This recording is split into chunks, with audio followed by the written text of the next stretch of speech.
The spring wind carried more bite than usual that afternoon, whipping across the Carter homestead with a persistence that spoke of storms to come. Dust devils danced between the scattered outbuildings, and the cottonwoods along the creek bent low under the gusts. Ella Carter pulled her worn shawl tighter around her shoulders as she knelt beside the chicken coop, hammer in one hand and a bent nail between her teeth. The wood was weathered gray, split in places from the harsh winter, and she'd been putting off this repair for 2 weeks now. But with the hens laying poorly and the rooster acting more ornery than usual, she couldn't delay any longer.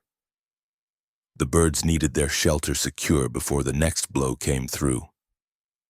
She positioned another board against the gap where the wind had torn the old one loose, feeling the structure shudder under her touch. Everything on this place seemed to be holding its breath, waiting for the next thing to break or blow away. That was the nature of life out here, always mending, always preparing for the next hardship. The nail fought her as she tried to drive it straight, bending under her inexperienced strikes. She paused to wipe sweat from her forehead with the back of her sleeve, listening to the chickens clucking their disapproval from inside their pen. At least they were safe for now. She raised the hammer again, focused on getting the angle right this time, when a dry whisper of sound made her freeze. Not the wind, not the chickens. Something else entirely. There, coiled in the shadow cast by the coop's overhang, not 3 feet from where she knelt, lay a rattlesnake. Its diamond-patterned back caught the late afternoon light, and its head was raised, tongue flicking out to taste the air. The warning rattle came again, soft but unmistakable. Ella's breath caught in her chest. The hammer suddenly felt impossibly heavy in her grip. She'd heard that rattle before. Last summer when her father had killed one behind the barn. He'd told her then to move slow, never to run, never to make sudden movements that might provoke a strike. But her father wasn't here anymore. The snake's black eyes fixed on her with an ancient patience. It wasn't aggressive, not yet, but it was alert, ready.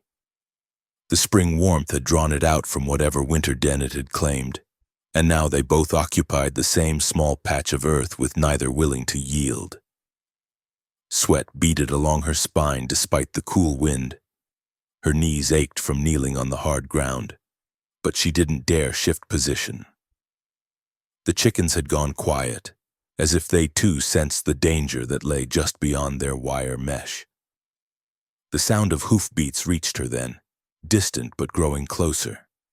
She couldn't turn to look without moving too much, couldn't call out without risking the sharp movement of her chest and throat.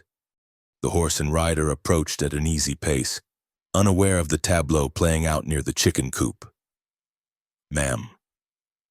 The voice was quiet, careful. Male. She heard the leather creak as the rider shifted in his saddle, could almost feel his eyes taking in the scene. He'd spotted the snake. "Don't move just yet," he said, his tone level and calm. "I'm going to come down slow and easy." She heard his boots hit the ground, heard the soft jingle of spurs as he moved. From the corner of her eye, she caught a glimpse of faded blue denim and worn leather chaps. The stranger moved with the deliberate quiet of someone who understood predators and prey, who knew that the wrong sound or movement could turn a tense situation deadly. "Easy now," he murmured, though she wasn't sure if he was talking to her or the snake. The rattlesnake's attention divided between the two humans, its head turning slightly toward the newcomer. Ella could hear her own heartbeat in her ears, could smell the dust kicked up by the wind and the earthy scent of disturbed ground where the man's boots found their footing. Metal whispered against leather, the soft sound of a knife being drawn from its sheath.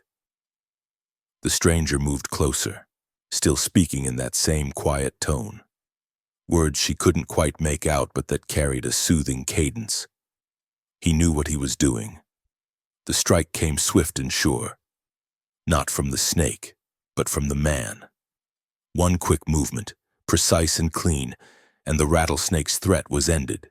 The coiled body went slack against the earth. Ella let out a breath she hadn't realized she'd been holding. Her hands were shaking now, the hammer slipping from her grip to land with a dull thud in the dirt. She remained kneeling, not trusting her legs to hold her steady just yet. "You can move now, ma'am," the stranger said, stepping back to give her space. "It's done." She turned slowly, her muscles stiff from holding still for so long. The man stood several feet away, his knife already cleaned and sheathed. He was tall and lean, with dark hair that needed cutting and a face weathered by sun and wind. His clothes were clean but well worn, the kind of practical garments that spoke of long days in the saddle and nights under open stars. Most striking were his eyes, gray as storm clouds, but steady and kind. He held his hat in his hands, revealing the pale line across his forehead where the brim usually sat.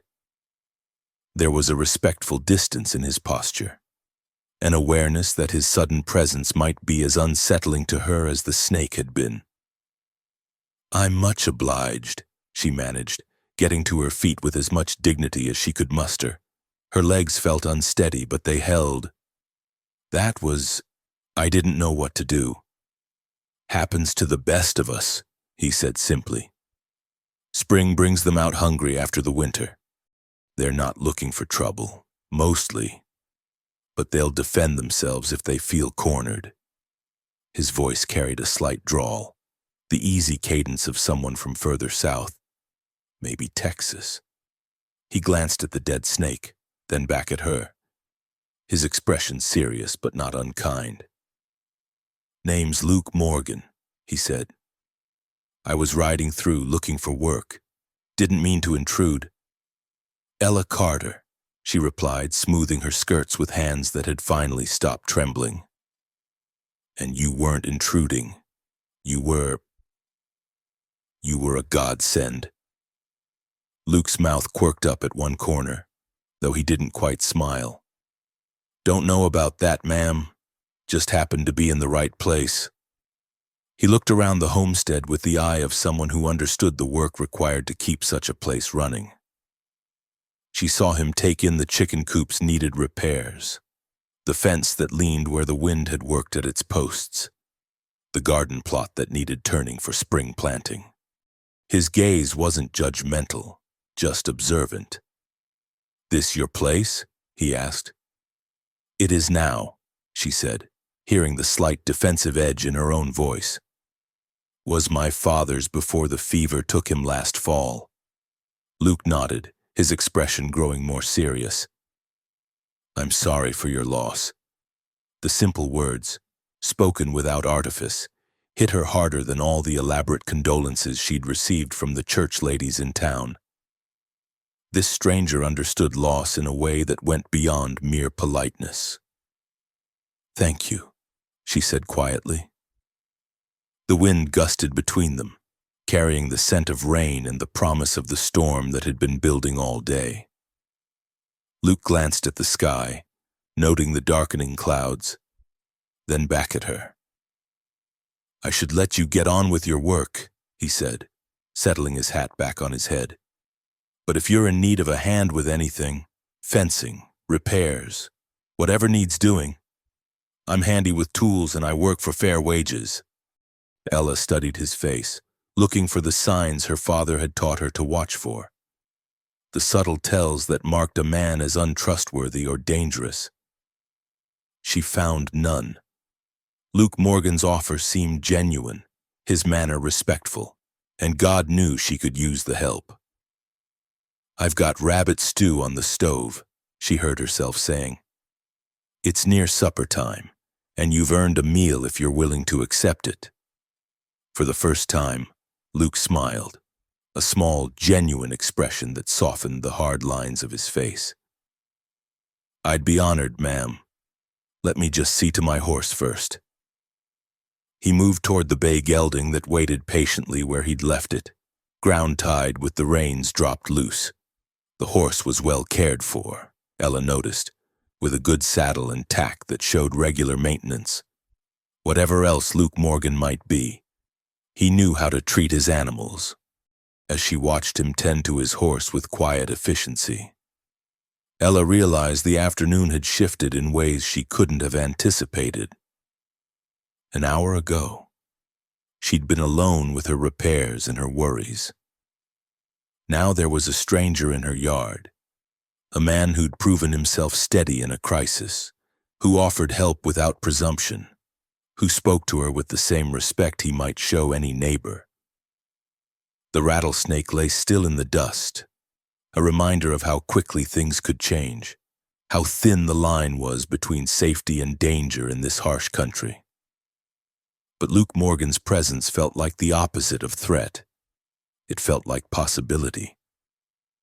The inside of the Carter cabin was neat as a pin, though sparse in the way of places where every item had to earn its keep. Luke removed his hat as he stepped through the doorway, his eyes adjusting to the dimmer light.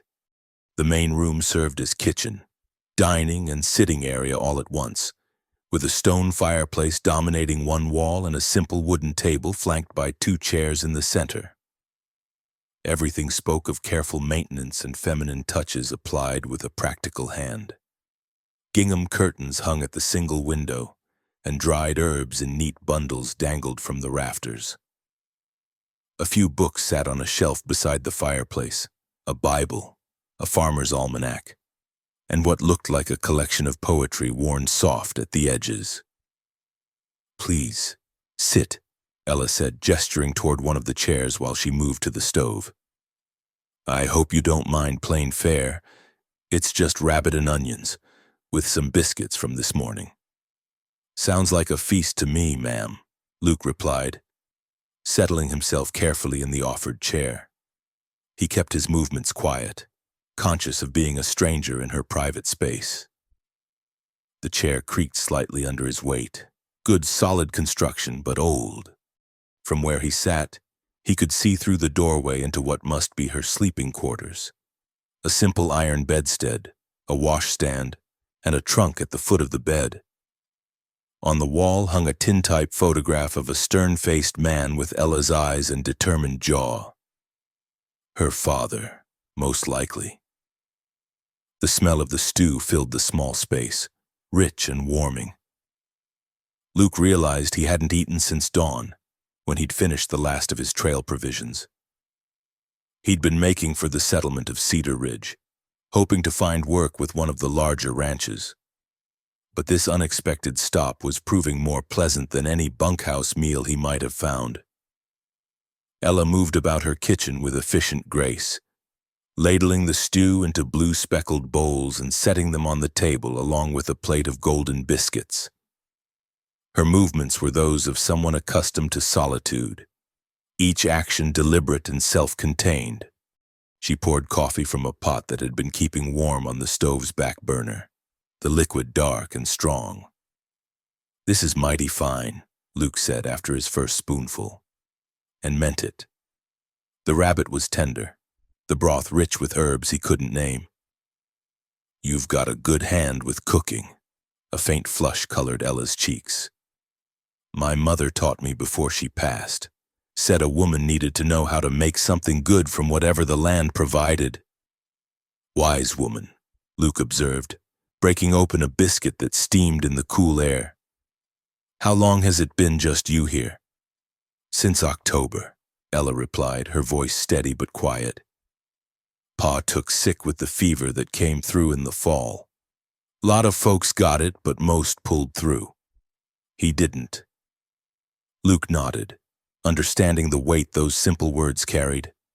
Death was a common enough visitor in this country, but that didn't make its presence any easier to bear. "Must be hard, managing all this alone." "I get by," she said, a note of pride threading through her voice. "Pa taught me about the livestock, about fixing what needs fixing. I'm not helpless." There was a defensiveness there that spoke of too many well-meaning neighbors suggesting she sell out and move to town, find some nice family to take her in. Luke had seen that same stubborn independence in other frontier women, the ones who chose to stay and fight rather than retreat to easier ground. "Didn't mean to suggest you were," he said mildly. "Takes strength to keep a place like this running. I've known plenty of men who couldn't manage it." The tension in her shoulders eased slightly. They ate in comfortable silence for a while, the quiet broken only by the wind testing the cabin's walls and the soft sounds of their meal. Outside, Luke's horse whickered softly, content with the grass he'd found near the water trough. "You said you were looking for work," Ella said eventually. "What kind of work do you usually do?" Luke set down his spoon and considered his answer. "Whatever needs doing, mostly. I've worked cattle, broken horses, built fences, dug wells, spent some time in Kansas driving herds north. But that's young man's work.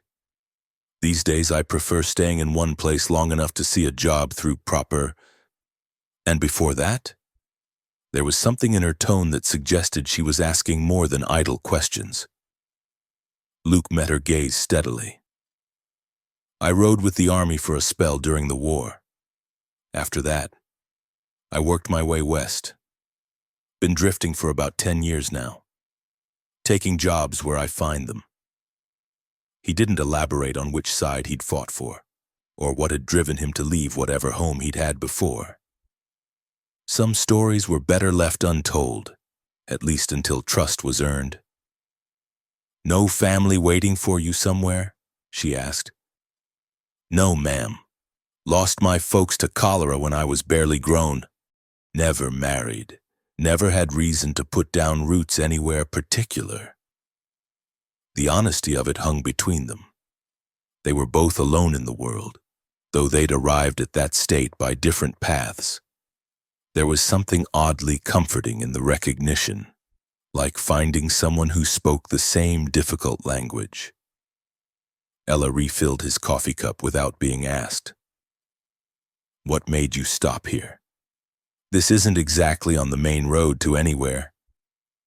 Luke smiled slightly. "My horse is old enough to have opinions about where we go.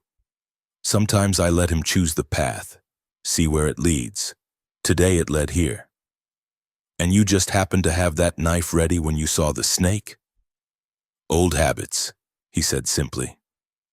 "In my line of work, you learn to notice trouble before it notices you. That rattler wasn't looking for a fight, just defending its territory. But it was between you and safety. So it had to go." Ella studied his face as he spoke, taking in the way his eyes stayed steady, the absence of boasting in his tone. "You've dealt with worse than snakes, I'd guess." "Some," Luke acknowledged. "But that's behind me now. These days I prefer fixing things to breaking them." Thunder rumbled in the distance, and both of them glanced toward the window where the light was fading faster than sunset alone could account for. The storm that had been threatening all day was finally making good on its promise. "Looks like you might be staying the night whether you plan to or not," Ella observed. "That storm's going to be a fierce one." Luke started to protest, to insist he could make camp somewhere that wouldn't impose on her hospitality. But she held up a hand. "The barn's dry and there's hay for your horse," she said. "And before you start worrying about propriety, I've got my father's rifle and I know how to use it, but I don't think I'll need to." The simple statement carried its own kind of trust. She was offering shelter to a stranger, but she was also making it clear that she wasn't defenseless. Luke found himself respecting her directness more than he could easily express. "I'm grateful for the shelter," he said, "and I'll make sure to earn my keep. That chicken coop could use more than just the patchwork you were doing. Come morning, if the weather clears, I could rebuild the whole side that's giving you trouble." "I can pay fair wages for fair work," Ella said quickly. Luke shook his head. "Board and meals are payment enough for a day's work. I'm not looking to take advantage." Rain began pattering against the window, light at first, then with increasing intensity. The wind picked up, howling around the cabin's corners with a sound that spoke of the storm's gathering strength. "Been a dry spring so far," Ella observed. "The garden could use this rain, and the creek's been running lower than I like." "Good for the grass, too," Luke agreed. "Your pasture looked a bit thin when I rode up."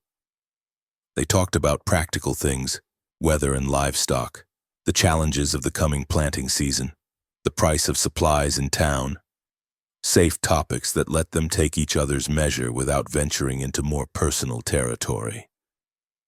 But underneath the ordinary conversation, Luke sensed something else developing. A recognition, perhaps. A possibility neither of them was quite ready to name. When the meal was finished, Ella cleared the dishes with efficient movements while Luke sat quietly, reluctant to intrude on her domestic routines. The storm was in full force now, rain lashing the windows and wind making the cabin creak in its bones. "I should see to my horse," Luke said, though the prospect of venturing into the storm wasn't appealing. "In this weather? He'll be fine for now. The barn's solid. My father built it to last. Morning will be soon enough." Lightning flashed outside, followed by a crack of thunder that seemed to shake the very ground. Both of them looked toward the window, watching the storm's fury illuminate the darkened landscape in brief, stark moments. "Nature's got her own schedule," Luke observed. "Doesn't much care about our plans." "No," Ella agreed, "but we adapt. That's what folks do out here. We bend with the wind instead of breaking." Looking at her in the lamplight, her face calm despite the storm raging outside. Luke thought that Ella Carter had done more than just bend. She'd found a way to root herself so deeply in this harsh ground that no wind could move her. It was a strength he recognized and admired, even as he wondered what it would be like to belong somewhere that completely. The storm showed no signs of letting up, and the night stretched ahead of them, two strangers sharing shelter while the weather raged outside, each carrying their own history of loss and solitude, each perhaps beginning to wonder if the morning might bring more than just clearer skies. The storm had blown itself out some time before dawn, leaving the world washed clean and gleaming under a pale morning sun. Luke woke in the barn loft to the sound of Ella moving about in the yard below, her boots squelching softly in the mud as she went about her morning chores. He'd slept better than he had in weeks, warm and dry in the sweet-smelling hay, lulled by the steady drum of rain on the barn roof. By the time he'd climbed down and seen to his horse, Ella had already fed the chickens and was standing at the north pasture fence, hands on her hips, surveying the damage the storm had wrought. 3 fence posts leaned at drunken angles, and a good 20 feet of rail fencing lay scattered across the muddy ground like broken bones. "Morning," she called when she spotted him approaching. "Hope you slept well." "Better than I have in a month of Sundays," Luke replied, settling his hat more firmly on his head. "Looks like the storm left you a present." Ella's mouth quirked up at one corner. "Nothing I wasn't expecting. That north fence has been wanting to fall down for 2 years now. Pa kept saying he'd replace those posts come spring, but—" She shrugged, the gesture saying more than words could about all the plans that had died with her father. Luke walked the fence line, testing the posts that still stood, running his hands along the splintered rails. The damage was worse than it looked from a distance. The fence posts had been set shallow to begin with, and years of freeze and thaw had worked them loose in their holes. A proper fix would mean digging new post holes and starting fresh. "This'll be more than a day's work," he said, straightening up.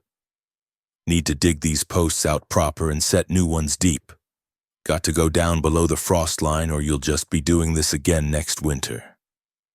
"I know," Ella said quietly. "Just haven't had the time or the help to do it right." Luke nodded, understanding the position she was in. A job like this needed two people, one to hold the posts steady while the other tamped the dirt.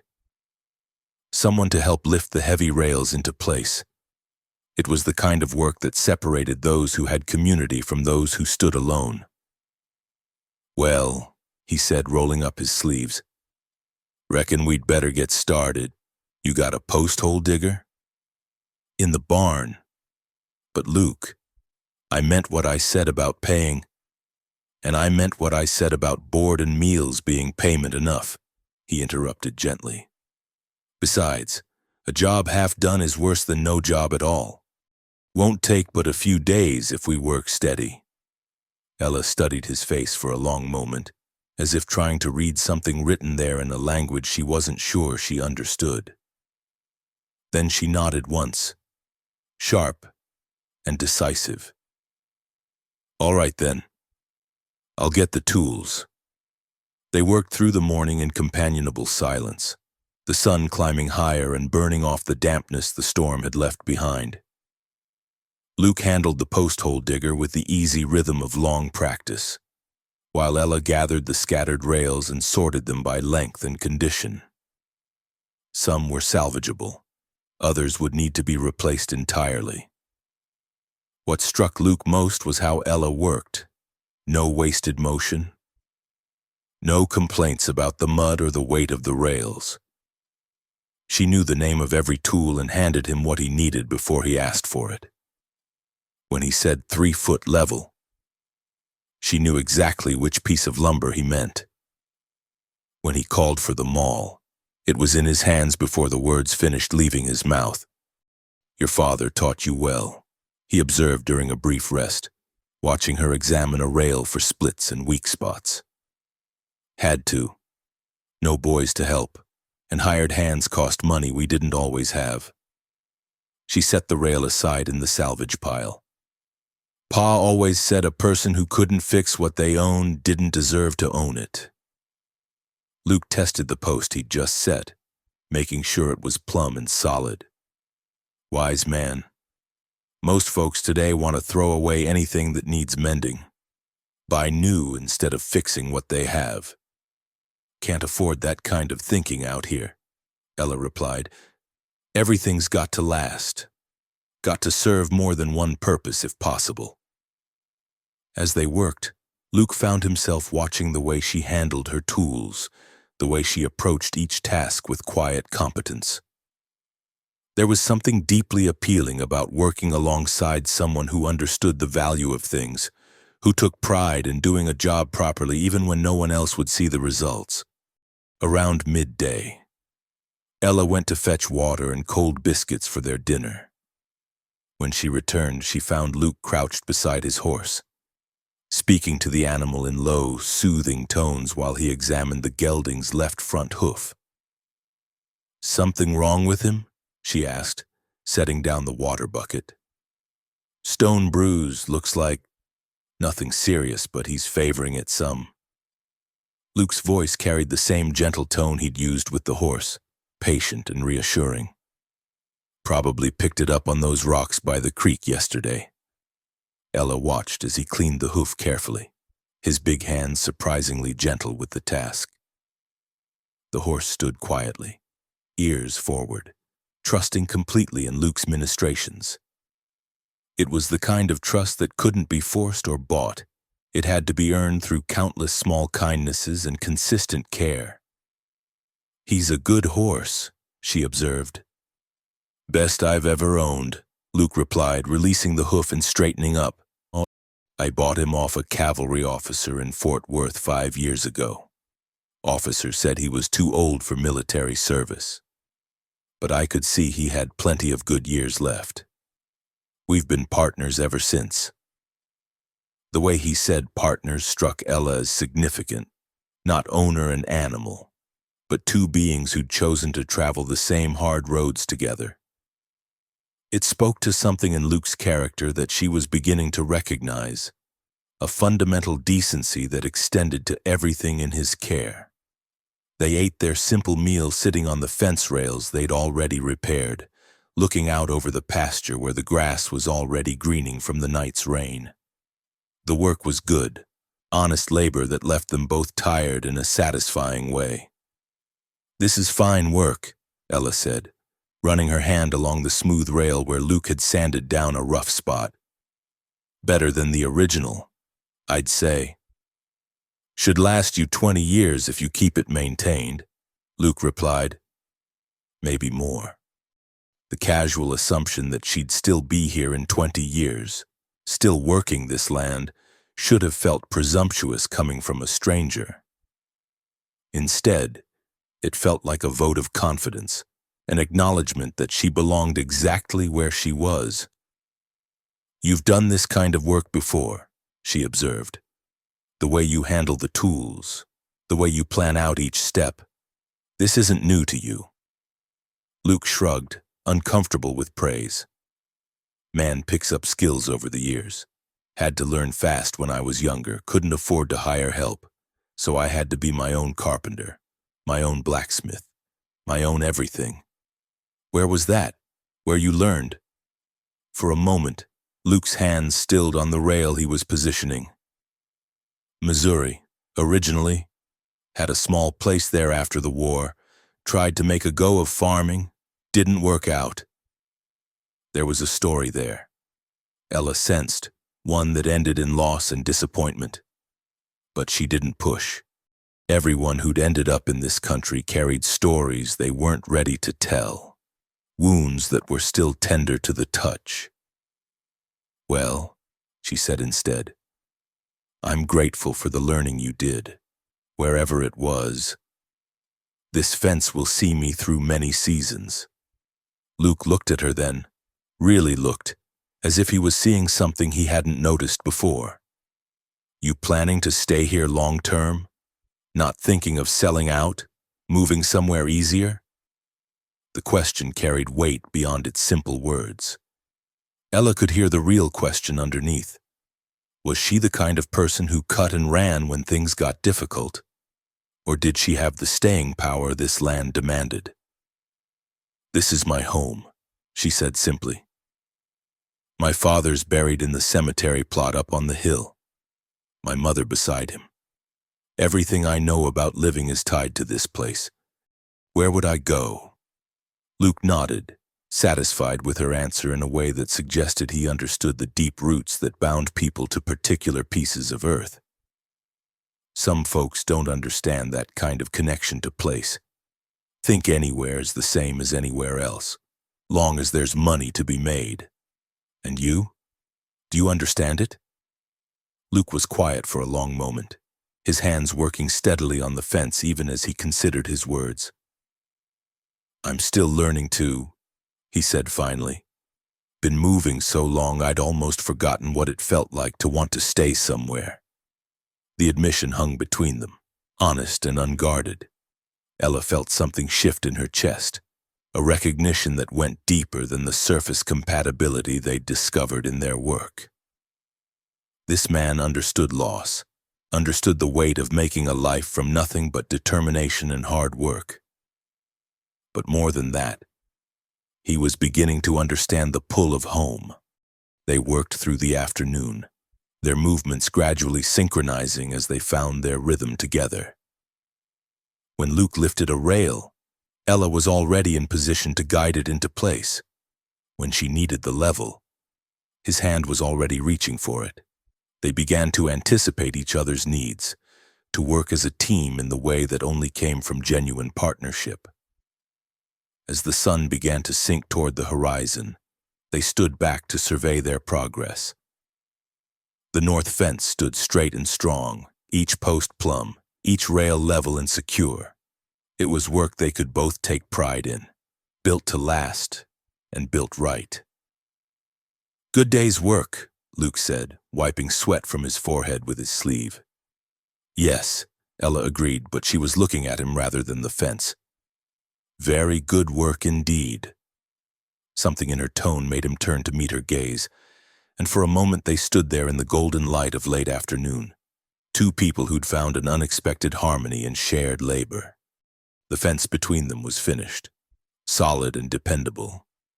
But Luke found himself wondering if they hadn't built something else as well. Something less tangible but no less important.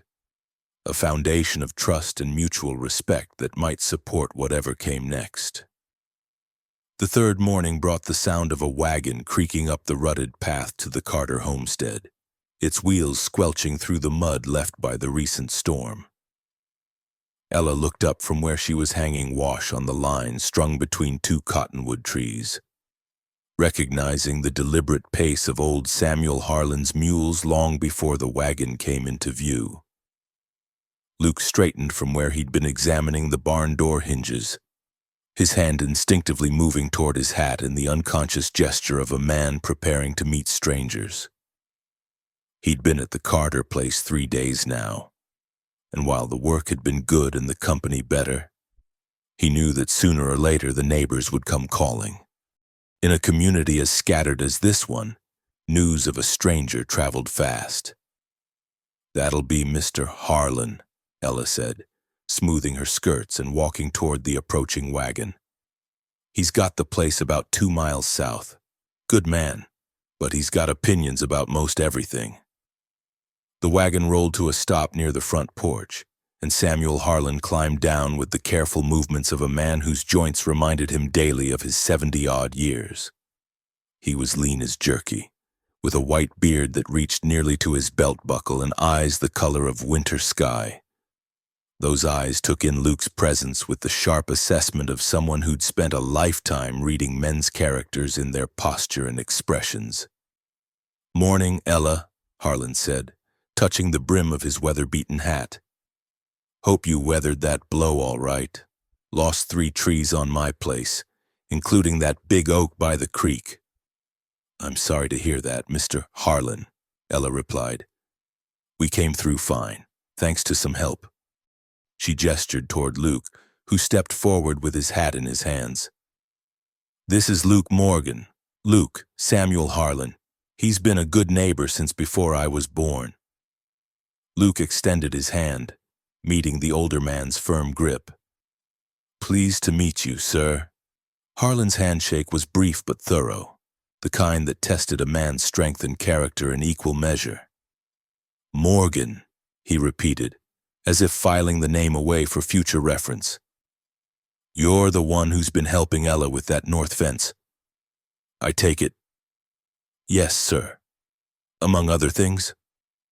"Good work, from what I can see." Harlan's gaze traveled to the fence line, taking in the straight posts and level rails with the eye of someone who knew quality workmanship when he saw it.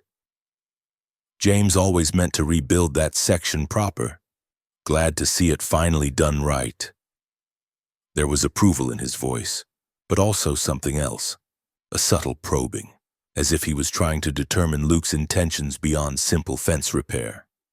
In a community where everyone knew everyone else's business, a stranger who lingered more than a day or two inevitably raised questions. "Mr. Harlan brought something," Ella said, noticing the burlap sack in the wagon bed. "What did you find for me this time?" The old man's weathered face creased into a smile. "Seeds," he said, lifting the sack with both hands. "Found them in Martha's garden shed when I was cleaning it out. She saved seeds from everything she grew. You know, these are from that patch of sunflowers your father always admired. Figured you might want to plant them this spring." Ella's face softened as she accepted the heavy sack. "Oh, Mr. Harlan, Papa loved those sunflowers. He used to say they were the closest thing to sunshine he'd ever seen growing from the ground." "Martha always said the same thing," Harlan replied gently. "She'd be pleased to know they're going to good ground." Ugh. Luke watched the exchange with quiet attention, noting the genuine affection between the old man and Ella, the way Harlan's gift carried layers of meaning beyond simple generosity. These seeds represented continuity, connection to the past, hope for the future. They were a reminder that Ella was part of something larger than just her isolated homestead. "There's something else we need to talk about," Harlan continued, his tone growing more serious. Creek's running higher than I've seen it in years after that storm. And with the snowpack still heavy in the mountains, we're likely to see more water coming down before summer. Ella frowned, understanding the implications immediately. Flooding? Could be. Last time we had a spring like this was '67 and half the bottomland went underwater for near a month. Your place sits higher than most. But that creek's been cutting a new channel the past few years. Might want to think about moving your stock to higher ground if the water keeps rising. Luke had been listening with the attention of someone who understood that in this country. Information about weather and water could mean the difference between prosperity and disaster. How much warning do we usually get? He asked, including himself in the conversation without thinking. Harlan's eyebrows rose slightly at the "we," but he answered readily enough. Day or two, if you know what to watch for. Creek starts running muddy instead of clear. Sound changes from a babble to a roar. But by then it's usually too late to do much except get out of the way. What about sandbags? Luke suggested. Build up the banks where they're lowest. Try to keep the water in its channel? The old man nodded approvingly. Smart thinking. Done that before with some success. Take a powerful lot of work, though. And sand. There's sand in that bend upstream, Ella said thoughtfully. Where the creek slows down and spreads out, Papa and I used to dig it out for the chicken run. Might be worth the effort, Harlan agreed. Especially if you've got help. His gaze moved meaningfully between Ella and Luke. Question is whether that help's going to be around when the work needs doing. The comment hung in the air like smoke, polite on the surface but pointed underneath. Luke understood that he was being measured not just as a worker, but as a man who might or might not prove reliable when the chips were down. I don't make promises I can't keep, Luke said quietly. But I'm not in the habit of leaving a job half-finished either. Harlan studied him for a long moment, taking in his steady gaze and matter-of-fact tone. Fair enough, he said finally. And what about after the job's finished? You the kind who moves on to the next opportunity? Or do you plant roots? It was a direct question that demanded a direct answer. Luke felt Ella's attention sharpen, sensed that his response mattered to her in ways that went beyond simple neighborly concern. That depends, Luke said carefully, on whether the ground's worth planting in. A smile tugged at the corner of Harlan's mouth. Diplomatic answer. But this ground here. He gestured broadly to encompass the Carter homestead. This is good earth. Hard to work sometimes, unforgiving if you don't treat it right. But it'll reward those who put in the effort. James Carter knew that. Spent 20 years proving it. I can see that, Luke replied. The fence posts we dug out were set deep and solid. The barn's built to last a lifetime. Man who built this place understood what it meant to commit to something. He did indeed. Harlan's voice carried a note of satisfaction. And he raised a daughter who understands it too. Ella's got her father's stubborn streak and her mother's good sense. That's a powerful combination in a woman. Ella's cheeks colored slightly at the praise, but she stood straighter, accepting the compliment with the dignity it deserved. I've had good teachers, she said simply. Harlan climbed back onto his wagon with the same careful movements he'd used to dismount. Well, I should be getting back. Got my own fence repairs to see to. But Ella, you keep an eye on that creek, and if you need hands for sandbagging or moving stock, you send word. Neighbors help neighbors in times like these. I will, Mr. Harlan, and thank you for the seeds. The old man gathered his reins and clicked to his mules. But before he could drive away, he turned back one more time, his pale eyes fixed on Luke. Morgan, he said, don't know what brought you to this particular piece of ground, But I can see you're handy with tools and you treat folks decent. That goes a long way in these parts. But understand this, Ella Carter's special. She's the kind of woman who deserves a man who's going to stay, not one who's just passing through looking for his next adventure. Luke met the old man's gaze steadily. I understand, sir. See that you do. Harlan's voice carried the weight of unspoken warning. Then his expression softened slightly. But if you're thinking of staying, of making something permanent here, you should know that this community takes care of its own. Good people are always welcome, and there's more work in these parts than there are reliable hands to do it. With that, he clicked to his mules and drove away, leaving Luke and Ella standing in the muddy yard watching the wagon disappear down the rutted path. The conversation had been about more than flood warnings and sunflower seeds, and they both knew it. He means well, Ella said finally, but sometimes he thinks he knows what's best for everyone. He cares about you, Luke observed. That's plain enough. And he's right about one thing. You do deserve better than someone who's just passing through. Ella turned to look at him, something unreadable in her expression. Is that what you're doing? Just passing through? It was the question Luke had been asking himself for 3 days now, ever since he'd first sat at her table and felt something he hadn't experienced in years, a sense of belonging somewhere. The honest answer was that he didn't know. He'd been drifting for so long that the idea of staying anywhere permanently felt foreign, almost dangerous. I don't know, he said finally. I came here by accident, and I've stayed because the work needed doing. But beyond that, he shrugged, unable to finish the thought. Ella nodded, accepting his uncertainty without judgment. Well, she said, picking up the sack of sunflower seeds. These need to go in the ground whether you're here to see them bloom or not. That's the thing about planting. You do it on faith that something good will come of it, even if you can't see the end from the beginning. Luke watched her walk toward the house, carrying seeds that would grow into flowers her father would never see.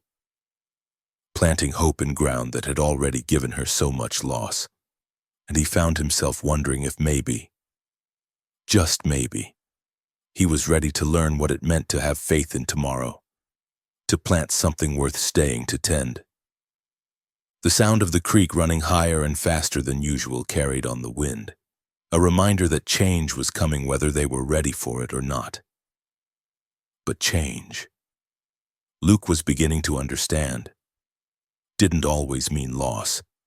Sometimes it meant the chance to build something new, something better.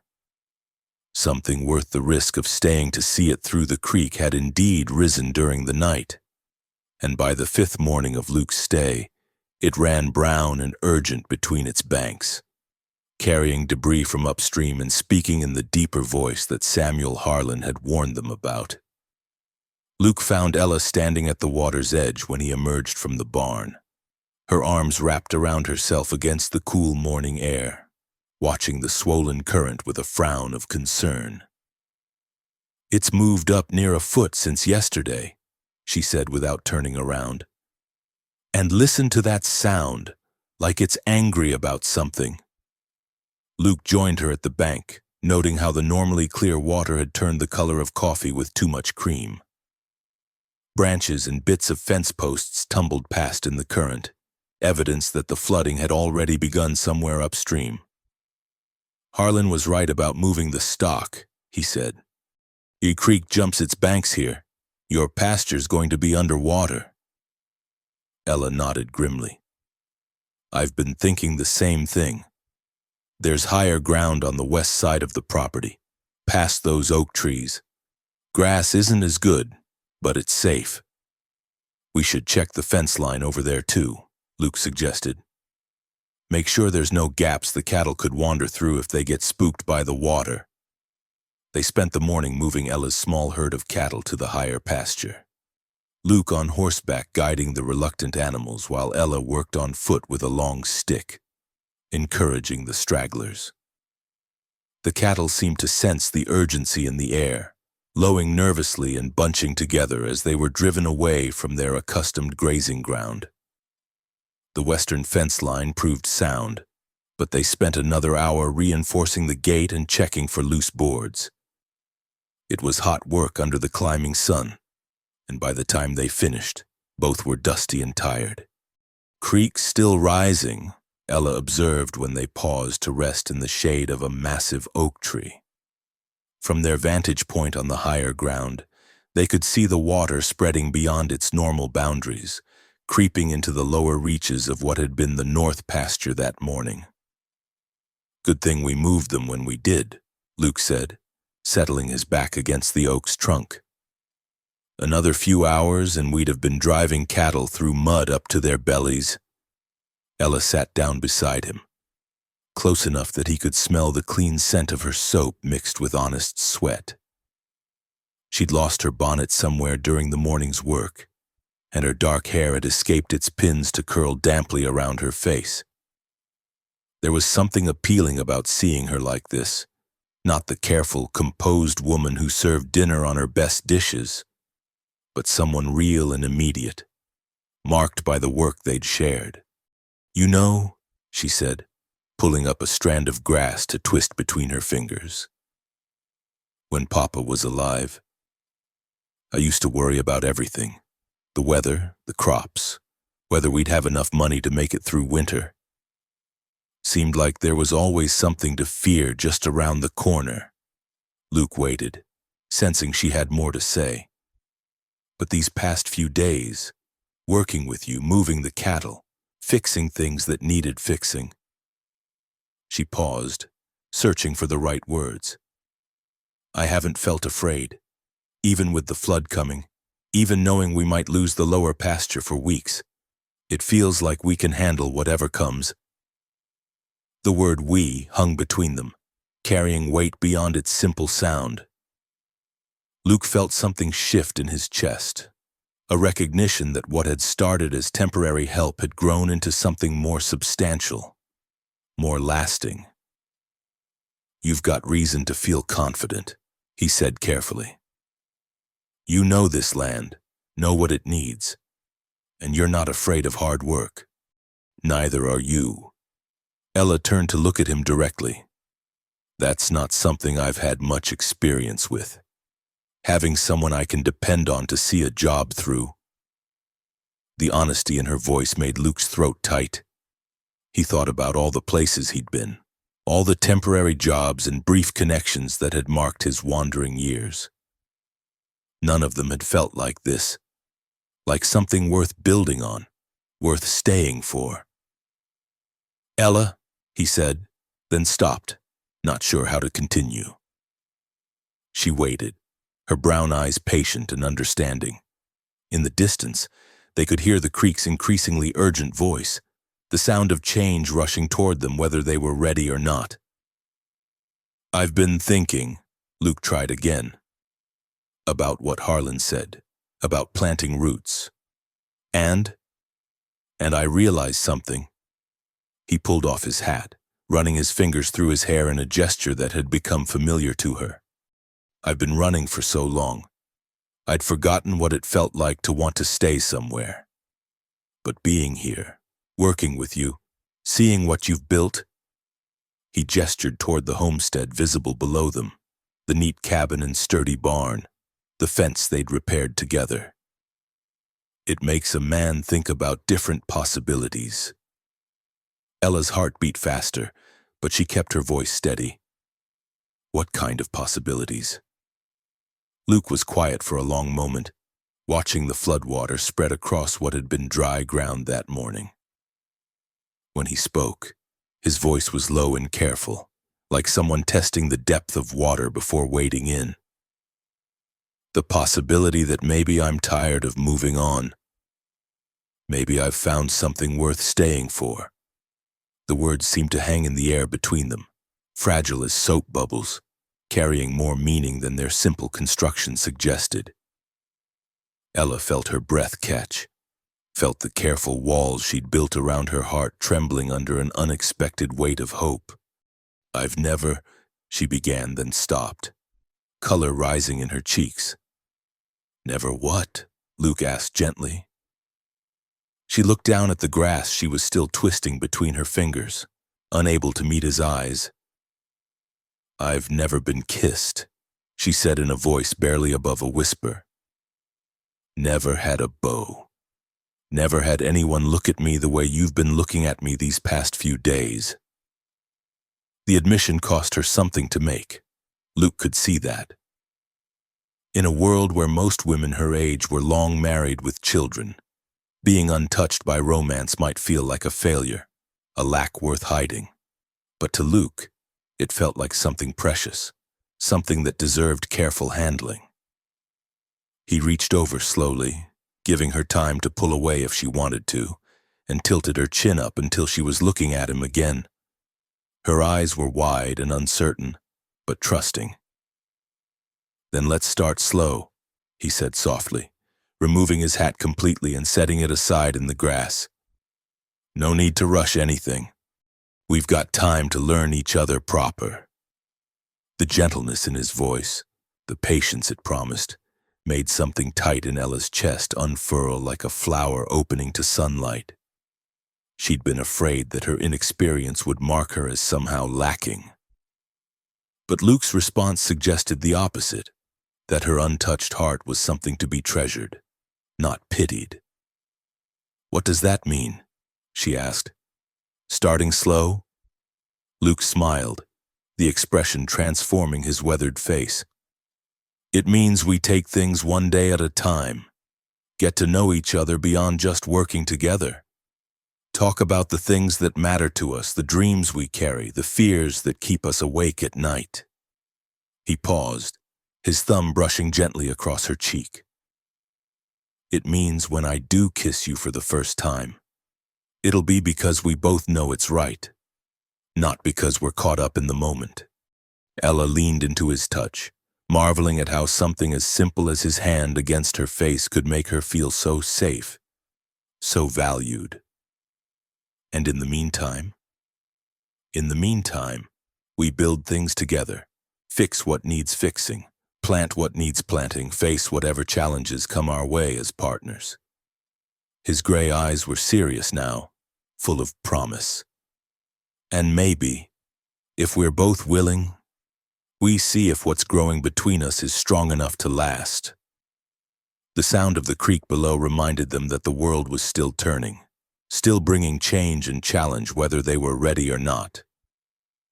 But somehow, sitting together under the oak tree with Luke's hand warm against her cheek and his quiet promise hanging between them, Ella felt ready for whatever might come. "I'd like that," she said simply. "I'd like that very much." Luke's smile widened, and for a moment he looked younger, less burdened by whatever sorrows had set him wandering in the first place. "Then that's what we'll do. Take it slow, see where it leads us." They sat together in comfortable silence, watching the floodwater claim more of the lower pasture, watching the cattle graze peacefully in their new, safer ground. The crisis was far from over. There would be damage to assess, repairs to make, lost grass to account for. But they would face it together, and somehow that made all the difference.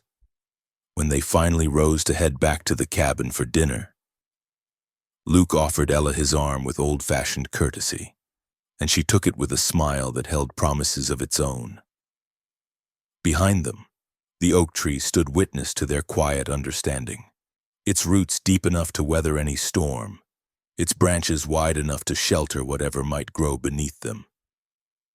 The afternoon stretched ahead of them, full of work and possibility, and for the first time in years, neither of them was thinking about what lay beyond tomorrow. They had found something worth staying for, worth building on, worth taking slow and careful steps toward. And that, for now, was enough. The rain came without warning in the deep of night, drumming against the cabin roof with an intensity that pulled both Luke and Ella from sleep. Luke sat up in the barn loft where he'd been bedding down, listening to the sudden downpour and feeling an uneasy twist in his stomach. After 3 days of watching the creek rise steadily, this new deluge could only mean trouble. Lightning illuminated the barn's interior in stark flashes, and in those brief moments Luke could see his horse shifting nervously in the stall below. The animal's ears were pricked forward, alert to some danger Luke couldn't yet see but could sense building in the darkness beyond the barn walls. A sharp knock at the barn door made him reach for his boots. "Luke!" Ella's voice carried over the storm, urgent but controlled. "The creek's jumping its banks, then we need to move fast." He was dressed and down the ladder in moments, pulling the barn door open to find Ella standing in the driving rain, her hair plastered to her head and her nightgown soaked through under the heavy coat she'd thrown over it.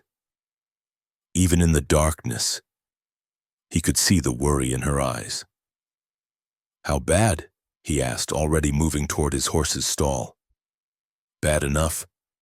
Water's reached the chicken coop and it's still rising.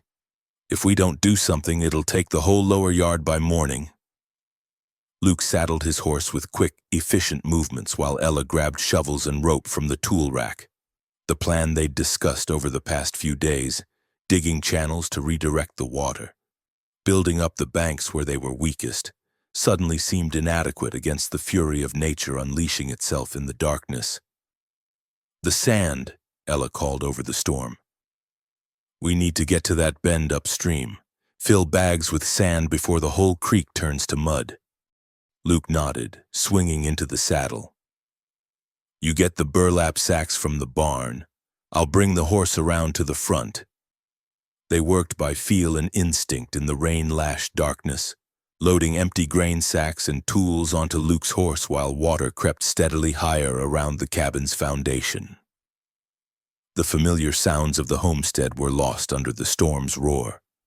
No chicken clucks, no gentle lowing from the distant cattle, just the relentless hammer of rain and the increasingly angry voice of the swollen creek. The ride to the sand bend upstream was treacherous, the horse picking his way carefully over ground that had turned slick and uncertain.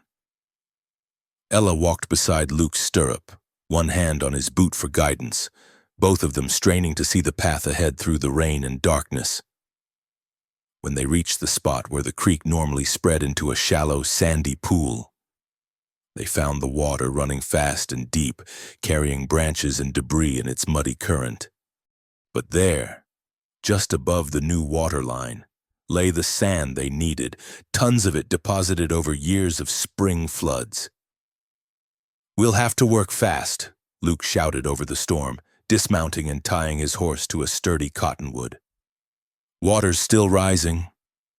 They fell into a rhythm born of desperation and shared purpose, Luke filling the burlap sacks with sand while Ella tied them shut, both of them working as quickly as their cold, rain-numbed fingers would allow. The sand was heavy and coarse, mixed with small stones that made the filled sacks awkward to handle. But it was what they had. Load after load they carried back to the horse, the animal standing patient and steady despite the storm raging around them. Luke had chosen well when he'd bought the old cavalry mount. The gelding had the temperament for crisis, the steady nerves that kept him useful when lesser horses would have bolted. By the time they'd filled 24 sacks, both Luke and Ella were soaked to the skin and shivering with cold, but the desperate energy of the work kept them moving. The creek continued to rise, and with each trip back to the sand, they had to venture further from the water's edge to find dry material. "That's enough for now," Luke called finally, seeing how Ella was shaking with exhaustion and cold. "We need to get these in place before we lose any more ground." The ride back to the homestead revealed the full scope of their crisis. Water had indeed reached the chicken coop, and the birds huddled miserably on their highest roosts while their run disappeared under the muddy flood. The vegetable garden Ella had been preparing for spring planting was completely submerged, and water lapped at the cabin's front steps. The barn's still safe, Ella observed with relief, noting that the slight rise where her father had chosen to build the structure kept it above the flood line, and the house should hold unless it gets much worse. "It's going to get worse before it gets better," Luke said grimly, unloading sandbags as quickly as he could manage. "But we can at least try to keep it from taking everything." They worked through the remaining hours of darkness, building a makeshift levee between the creek and the cabin, piling sandbags in a rough line that might, if they were lucky, redirect the worst of the overflow away from the buildings. It was backbreaking work made harder by the rain and darkness, but they pressed on with the stubborn determination of people who had too much to lose to give up. Twice during the night, Ella lost her footing on the slippery ground, and twice Luke was there to catch her, his strong hands steadying her before she could fall. The second time, when she slipped while carrying a particularly heavy sandbag. He caught her around the waist and held her for a moment longer than strictly necessary, both of them breathing hard from exertion and something else that had nothing to do with the physical work. "Careful," he murmured, his face close enough to hers that she could feel his breath warm against her cheek despite the cold rain. "Can't afford to lose you to this flood." Something in his voice, some note of genuine fear at the thought of her being hurt, made Ella's heart skip. She looked up at him through the rain streaming down her face and saw her own growing feelings reflected in his storm-gray eyes. "I'm all right," she said softly. "As long as we're together, I'm all right." Luke's hands tightened on her waist for just a moment, and she thought he might kiss her then, despite the rain and the crisis and the impropriety of it all. But instead he steadied her carefully and stepped back, though his eyes never left her face. "Come on," he said, his voice rougher than before. "We've got more work to do." As dawn began to break gray and watery through the storm clouds, they could finally see the full extent of their night's labor. The makeshift levee held, channeling the worst of the overflow away from the cabin and toward the lower pasture they'd already written off as lost. The chicken coop stood in several inches of water, but the birds were safe on their roosts. The barn remained dry, and the cabin, while surrounded by muddy pools, had been spared the worst of the flooding. They stood together in the pale morning light, both exhausted and filthy, surveying what they'd managed to save through their desperate night's work.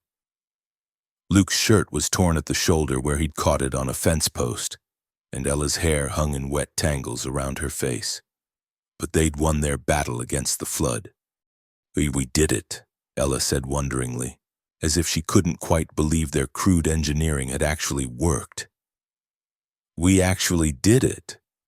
Luke nodded, too tired for words but feeling a deep satisfaction that went beyond mere physical accomplishment.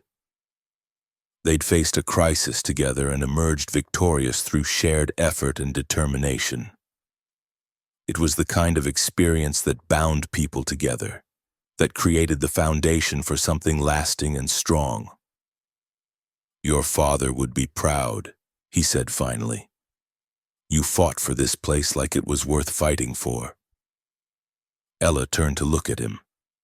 This man who'd stayed to help her battle the flood when he could have simply saddled his horse and ridden away to safer, drier ground. His face was streaked with mud and his clothes were ruined, but he'd never looked more handsome to her than he did in that moment. "We fought for it," she corrected gently. "Together." The word carried all the weight of the night's shared struggle, of hands working in unison and bodies moving with unconscious coordination toward a common goal. They'd started as two separate people trying to save a homestead. But somewhere in the darkness and rain and desperate effort, they'd become something more unified, more complete. The rain was finally beginning to ease, though the creek still ran high and angry. There would be damage to assess, cleanup to do, repairs to make in the days ahead. But they'd saved what mattered most, and they'd done it together. And that, Ella thought as she stood beside Luke watching the floodwaters begin their slow retreat, was worth all the mud and exhaustion and ruined clothes in the world. The invitation came 3 days after the floodwaters receded, delivered by Mrs. Catherine Doyle herself in a smart buggy that looked somewhat out of place in the muddy aftermath of the Carter homestead. The older woman picked her way carefully through the puddles, lifting her dark blue skirts with practiced ease as she approached the cabin where Ella was hanging laundry that had finally gotten a chance to dry properly. "Good morning, dear," Mrs. Doyle called, her voice carrying the authority of someone accustomed to organizing community affairs.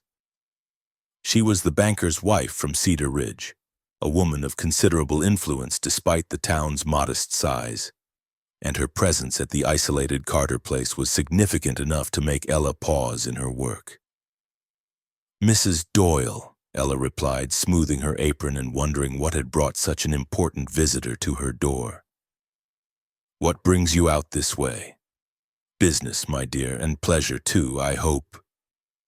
Mrs. Doyle's sharp eyes took in the evidence of recent crisis, the sandbag levee still partially in place, the mud line on the chicken coop, the general air of recovery that hung over the homestead.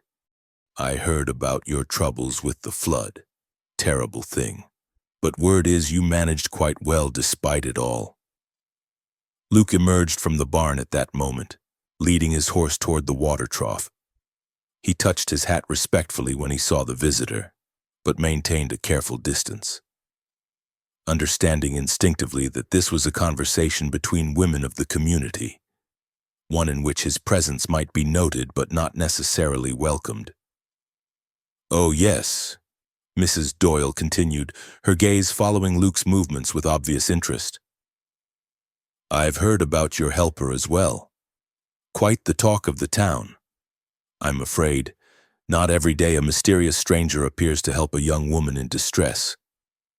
Ella felt heat rise in her cheeks, understanding that the gossip mill had been working overtime since word of Luke's presence had spread beyond Samuel Harlan's initial observations.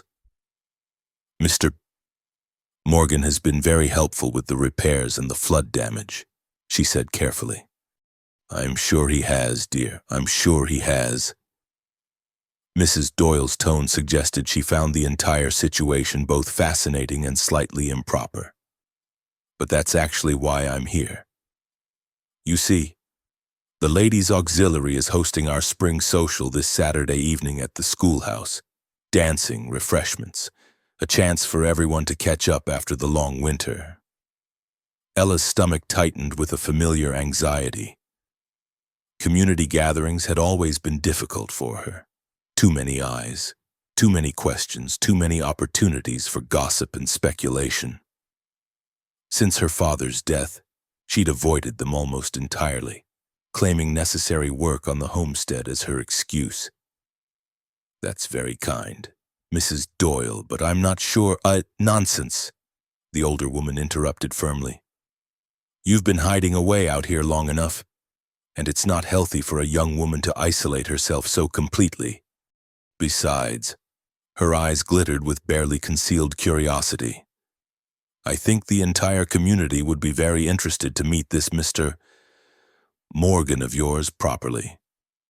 The possessive phrasing made Ella's blush deepen, but she forced herself to maintain composure. "He's not my anything, Mrs. Doyle. He's simply a man who needed work and I needed help." "Of course, dear, of course." Mrs. Doyle's smile suggested she didn't believe a word of it. "But surely there's no harm in bringing him along to the social? Let folks get to know him, see what sort of man he is. You know how people talk when they don't have facts to work with." It was a pointed reminder of Ella's position in the community. A young, unmarried woman living alone with a strange man, however innocent the arrangement might be. The invitation wasn't really an invitation at all, but a diplomatic summons designed to quell gossip by providing an opportunity for public scrutiny. I'll, I'll consider it, Ella said finally. Wonderful.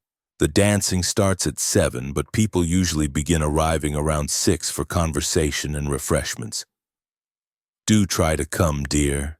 It's been far too long since we've seen you at a community gathering. Mrs. Doyle climbed back into her buggy with the satisfaction of someone who'd accomplished her mission. As she drove away, Ella noticed Luke approaching slowly, his expression carefully neutral. Heard most of that, he said without preamble. Don't much care for the idea of being put on display like a prize bull at auction. Ella sighed, sinking down onto the cabin's front steps. I know, but she's right about the gossip. People are talking, and the longer we avoid public scrutiny, the worse the speculation will get. Luke settled beside her on the steps, close enough that she could smell the familiar scent of honest work and leather that seemed to follow him everywhere. What kind of speculation? The kind that damages a woman's reputation, Ella said quietly. The kind that makes people assume the worst about why an unmarried woman would let a strange man stay on her property. Luke's jaw tightened with understanding. In a community where reputation was everything and scandal could ruin a woman's prospects permanently, their innocent arrangement could easily be misinterpreted by small minds eager for something to discuss. Then we go, he said simply. Show them there's nothing improper happening here, that we're just two people who found friendship and mutual respect in hard work. Ella looked at him with surprise. You'd do that? Subject yourself to their questions and judgment just to protect my reputation? Ella, Luke said, his voice serious, I'd do a lot more than attend a church social to protect you from harm. Your reputation matters, and if my presence here has put it at risk, then it's my responsibility to help set things right. The quiet gallantry of his response made something warm unfurl in Ella's chest. Here was a man who understood the delicate balance of propriety and protection that governed a woman's life on the frontier, who was willing to endure uncomfortable scrutiny to shield her from consequences she didn't deserve. It won't be easy, she warned. They'll ask you about your past, your intentions, your plans for the future, and they'll be watching every interaction between us for signs of impropriety or romance. Luke's mouth quirked up in what might have been a smile. Let them watch. They'll see two people who respect each other, who work well together, who found something worth building on. Nothing shameful in that. Saturday evening found them both dressed in their finest clothes, standing outside the Cedar Ridge schoolhouse as the sounds of conversation and fiddle music drifted through the open windows. Ella wore her best dress, a deep green cotton with tiny buttons up the front and sleeves that she'd let out slightly to accommodate the muscle she'd gained from farm work. Her hair was pinned up properly for the first time in weeks, and she carried herself with the dignity her mother had taught her years ago. Luke had somehow managed to produce a clean white shirt and a black vest that fit his tall frame well. His hair was freshly trimmed and his boots polished, and when he offered Ella his arm, he looked every inch the respectable gentleman caller rather than the drifting cowboy he claimed to be. Ready? He asked softly. Ella took a deep breath and placed her hand on his offered arm. Ready. The schoolhouse had been transformed for the occasion, with lanterns strung along the walls and tables laden with dishes contributed by every family in the district. A three-piece band, fiddle, guitar, and harmonica, provided music from the front of the room while couples moved through the steps of familiar dances. Their entrance caused exactly the stir Ella had expected. Conversations paused as heads turned to take in the sight of the Carter girl with her mysterious helper, and she felt the weight of dozens of curious gazes assessing everything from her dress to the way Luke held himself beside her. Samuel Harlan was among the first to approach them, his weathered face creased in what might have been approval. Ella, You look lovely tonight. And Morgan, he extended his hand to Luke. Glad to see you cleaned up well. Mr. Harlan, Luke replied, accepting the handshake with his usual quiet dignity. Thank you for welcoming us. Oh, we're all eager to get to know you better, said Mrs. Patterson, the blacksmith's wife, appearing at Harlan's elbow with barely concealed curiosity. It's not often we get new folks settling in the area. Tell us, Mr. Morgan, what are your plans? Are you thinking of staying in our little community? It was the question everyone wanted answered, delivered with the directness typical of frontier women who had little patience for social niceties when important information was at stake. Luke glanced at Ella before answering, noting the slight tension in her shoulders, the way her fingers tightened almost imperceptibly on his arm. I'm taking things one day at a time, ma'am. Found good work and good company here, and that's worth considering when a man's thinking about his future. Indeed it is, said Reverend Phillips, joining the growing circle of interrogators. And what sort of work are you doing for Miss Carter? Fence repair, flood damage, general maintenance. Luke replied easily. Place like that needs steady hands to keep it running proper, especially with Miss Carter managing it alone. The conversation continued in this vein for nearly an hour, Luke fielding questions about his background, his skills, his intentions with the patient grace of a man who understood he was being evaluated for membership in a close-knit community. Ella watched him handle each inquiry with honesty and dignity, never defensive but never revealing more than necessary. When the music struck up a waltz, Luke surprised everyone by turning to Ella with a slight bow. Miss Carter, would you do me the honor? Ella felt every eye in the room focus on them as she accepted his offered hand. I'd be delighted. Mr. Morgan. He led her onto the makeshift dance floor with careful formality, one hand at her waist, the other holding her fingers with gentle firmness. They moved together with surprising grace, Luke proving that his frontier education had included at least some instruction in social graces. You're full of surprises, Ella murmured as they swept through the steps. Where did a cowboy learn to waltz? Army officer's wife in Kansas took pity on a young soldier, Luke replied quietly. Said any man worth his salt should know how to treat a lady proper, both on and off the dance floor.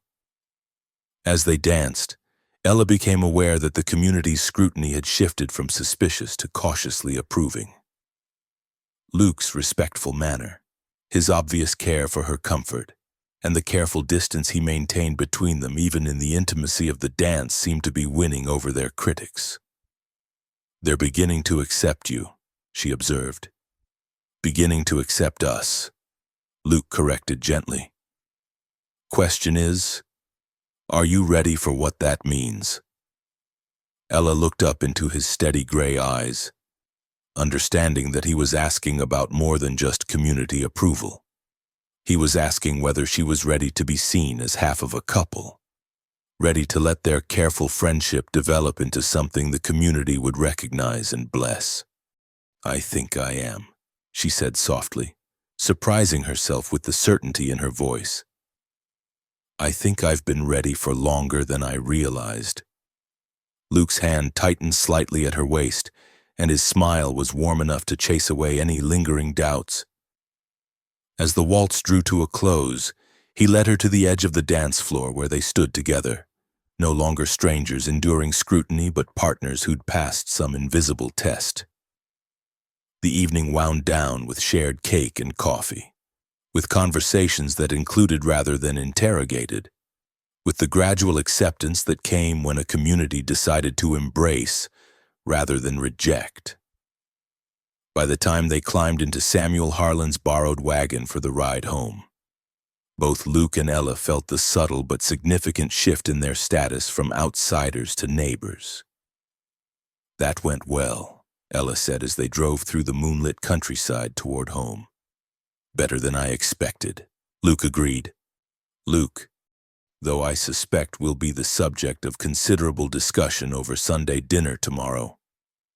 Let them talk, Ella said with a confidence that surprised them both.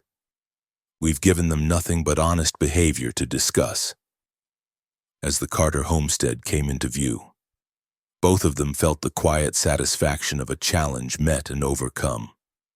They'd faced the community's scrutiny and emerged with their dignity intact and their growing relationship blessed, if not explicitly acknowledged. It was another step forward in their careful courtship, another foundation stone laid for whatever they might build together. The ride home from the schoolhouse unfolded under a canopy of stars that seemed brighter than usual, as if the night sky itself was celebrating their successful navigation of community scrutiny. The borrowed wagon creaked softly along the familiar path, its wheels finding the ruts by moonlight while Luke guided the horses with gentle hands on the reins. Ella sat beside him on the wagon seat, close enough that their shoulders touched with each bump and sway, the green ribbon from her hair catching silver highlights in the pale light. The ribbon had been her one concession to vanity for the evening, a small splash of color that had complemented her dress and caught more than one admiring glance during the social. "Penny for your thoughts," Luke said quietly, not wanting to disturb the peaceful silence but curious about the small smile that played at the corners of Ella's mouth. "I was thinking about Mrs. Patterson," Ella replied. "Did you see her face when you asked me to dance? I don't think she expected a drifting cowboy to have such fine manners." Luke chuckled softly. "Lot of assumptions get made about men like me, most of them not particularly flattering. And yet you proved them wrong tonight. You were," she searched for the right word, "gracious, like you were born to drawing rooms instead of bunkhouses. We all carry more than one story inside us." Luke observed, "Tonight just called for a different chapter than usual." The homestead came into view as they crested the small rise before the final descent, the cabin and barn sitting solid and reassuring in the moonlight. The flood damage was barely visible now, cleaned up and repaired through their joint efforts, leaving only the stronger fence and the lingering memory of shared crisis to mark the water's passage. Luke pulled the wagon to a stop near the front porch and climbed down to help Ella alight, his hands steady at her waist as she stepped to the ground. For a moment they stood close together in the silver light, neither quite ready to end an evening that had marked such a significant shift in their relationship. "Thank you," Ella said softly, "for tonight, for enduring all those questions, for making them see you as I see you." "And how do you see me?" Luke asked, his voice barely above a whisper. Ella looked up at him, taking in the strong line of his jaw, the gentle steadiness of his gray eyes, the way moonlight softened the weathered lines around them. "I see a good man who stopped running long enough to help someone in need. I see someone who builds things instead of tearing them down, who keeps his word even when it costs him something." Luke felt something tight in his chest loosen at her words. For so many years he'd been defined by what he'd left behind, by the mistakes and losses that had set him wandering. But Ella saw him as he was now, as the man he'd chosen to become rather than the one he'd been forced to leave behind. "Ella," he said, reaching up to touch the green ribbon that had caught his attention throughout the evening. "There's something I need to tell you." She waited, patient as always, giving him the space to find his words. "When I first rode up to this place, I was just looking for a day's work and a hot meal, maybe a place to rest my horse before moving on to the next opportunity." His fingers traced the silky length of the ribbon, marveling at such a simple thing could seem so precious. "I never intended to stay more than a few days." "I know," Ella said gently. "Neither of us planned for this.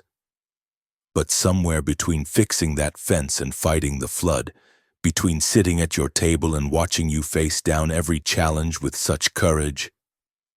He paused, gathering his thoughts. I realized I didn't want to move on anymore. I wanted to stay, to build something lasting here with you. The words hung between them like a bridge waiting to be crossed. Ella felt her heart beating faster, felt the weight of possibility settling around them like morning mist. What are you saying, Luke? I'm saying I'd like to court you proper, if you'll have me. Not just work alongside you or shelter under your roof when storms come, but truly court you with the intention of making a life together. His thumb brushed gently across her cheek. I'm saying I love you, Ella Carter, and I'd be honored if you'd let me prove I'm worth staying for. The simple declaration, spoken with such quiet sincerity, made Ella's eyes fill with tears she hadn't expected. Love had seemed like something that happened to other people, something she might read about in her mother's old poetry books but never experience herself. Yet here it was, offered freely by a man who'd proven his worth through actions rather than pretty words. I love you too, she whispered, the admission feeling both frightening and liberating. I think I have since that first night when you stayed to help with the storm, when you could have just ridden on to safer ground. Luke's smile was radiant in the moonlight. Then we're agreed? We're going to try building something together? We're agreed, Ella confirmed, then added with a touch of her practical nature. Though I suppose we should discuss the particulars.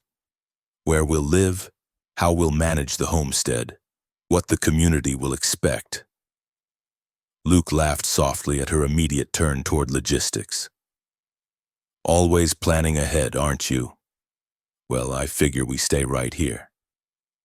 Keep working this good land your father left you. As for the community, he gestured back toward town. I think tonight proved we can handle whatever expectations they might have. And your wandering days? Are you truly ready to put down roots? With you, I'm ready to plant myself so deep in this ground that no wind could move me. Luke's voice carried absolute conviction. I'm tired of moving on. Ella, I want to wake up in the same place every morning, want to see the seasons change over land I know intimately, want to build something that will last long after we're gone.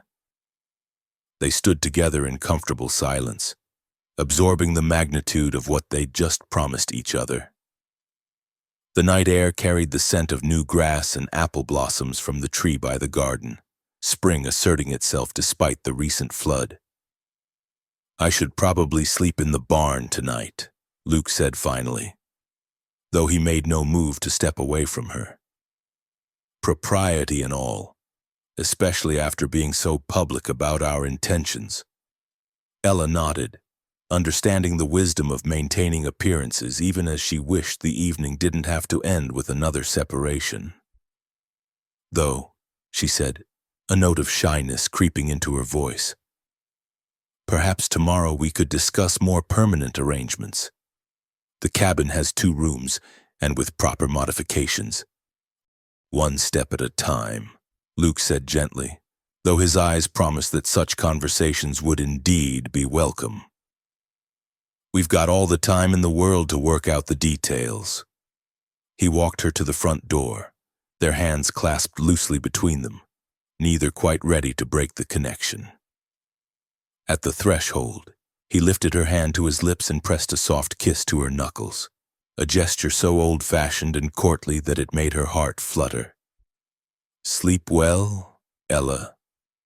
Dream of good things. I will, she promised, already knowing that her dreams would be full of shared tomorrows and the quiet contentment of love freely given and received.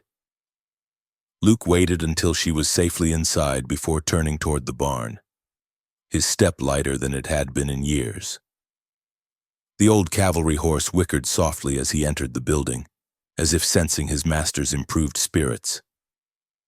"Well, old friend," Luke murmured, patting the horse's neck. "Looks like we've finally found our place. Hope you don't mind staying put for a while." Meanwhile, Ella moved through her nighttime routine with unusual care, as if the evening's events had made even familiar tasks feel significant. She hung her dress on its peg, noting how the green ribbon caught the lamplight, and decided to leave it there rather than putting it away in her dresser drawer. Some things, she thought, deserve to be seen, to serve as reminders of important moments. As she prepared for bed, she found herself humming the waltz they'd danced to, remembering the feel of Luke's hand at her waist, the way he'd looked at her as they moved together across the schoolhouse floor. Tomorrow would bring its own challenges and decisions, but tonight she could simply savor the knowledge that she was loved, that someone had chosen to stay rather than leave, that her careful heart had finally found a worthy keeper. The green ribbon stirred slightly in the night breeze from the window, a small banner of hope and new beginning. Outside, Luke settled into the familiar hay of the barn loft, but for the first time in memory, he wasn't thinking about where he might go next. Instead, he was planning what he might build tomorrow, what small improvements he could make to prove his commitment to this place, this woman, this life they'd chosen together. The moon set slowly over the Carter homestead, illuminating a scene of quiet contentment and promise fulfilled. Two hearts that had been separate were now joined in purpose. Two lives that had been solitary were now intertwined, and two people who had been simply surviving were now ready to truly live.